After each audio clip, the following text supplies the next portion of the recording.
So for centuries, Christians have wrestled with the idea of sin, the wages of sin, and the consequences of sin, but rarely do we stop and ask what sin actually means. Here's the traditional definition. Sin equals the transgression of the law of God.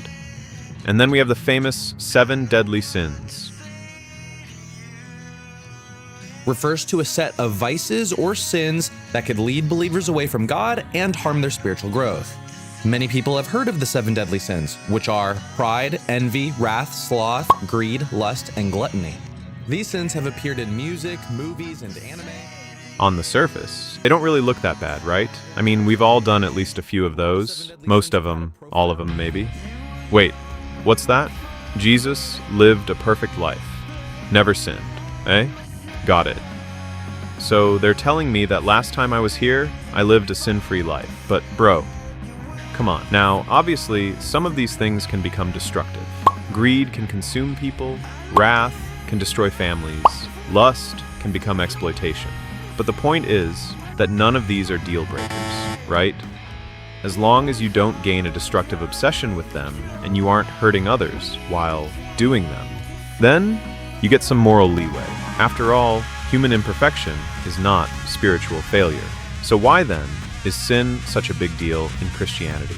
You might say, well, there is the original sin by Adam and Eve. Tempted by the words, she saw the forbidden fruit hanging from the tree.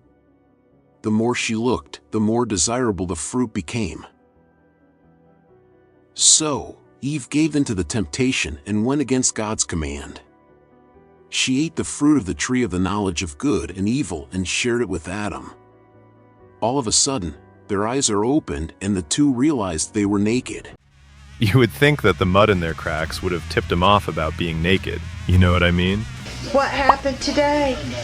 I just had sand in my crack. You had sand in your crack.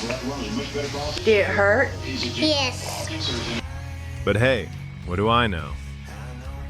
You guys do know that those stories in the Old Testament are not meant to be taken literally, right? Those are stories that we tell civilizations before they learn about science. Anyway, to be honest, the wages of sin is one of the corruptions that have changed the real Christian message. Now, if, for simplicity's sake, we equate sins with moral wrongs, then the following is our statement on sin.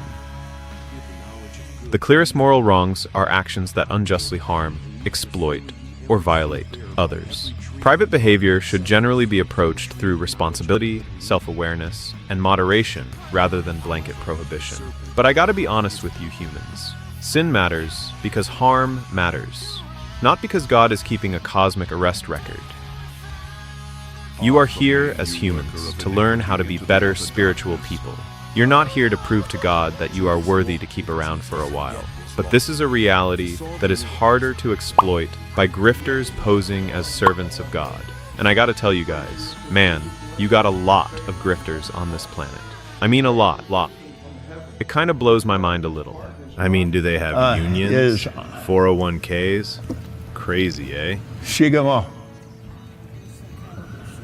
Det är vraiment på brödvärdigt och sinemahan tätke. Anyway, I promise you, in no way do the sins of our forefathers cause God to look down on us in any way. We are not somehow cursed because a hungry lady in a garden decided she wanted to eat some fruit a long time ago. And yeah, I know what you'll say. It's not the eating of the fruit that is the problem. It's the disobedience to God that's the issue. And to that I say, remember what we said earlier. Those Old Testament stories are like the tales that we tell kids to provide simple explanations for situations that are too complex for the children to fully understand. We don't want to tell little Jimmy that his mother had to work overtime for a few weeks to be able to afford the presents that he received. So instead we tell him about the jolly guy that lives up north who has some kind of questionable labor agreement with little people. They say Christmas is the giving season. Well, not for us. How do you think that Santa is able to give out so many free gifts every year? It certainly isn't by spending money on labor. Maybe that story's a little more complicated than I thought. But I digress. So anyway, humans are growing up. So it's become time to learn some hard truths. And one of those truths is accepting that we come here to learn. not for a pass-fail pop quiz. God is nowhere near the cantankerous old man that he is portrayed as in the Old Testament. He's more like that slightly older guy down the block that has all the awesome music, a bunch of cool toys, and always knows what to say to make you think. Oh, and he doesn't ask for massages. Oh wait, is that too soon? Really? So let's sum up our relationship with sin. A lot of the reason why we have so many problems today is because many grifters figured out a long time ago that fear is easier to monetize than compassion.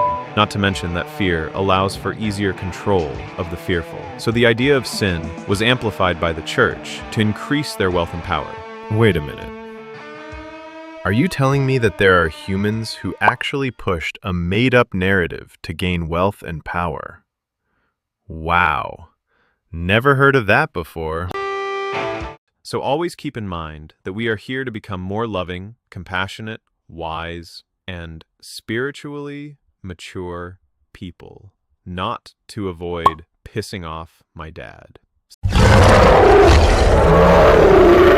See you next time.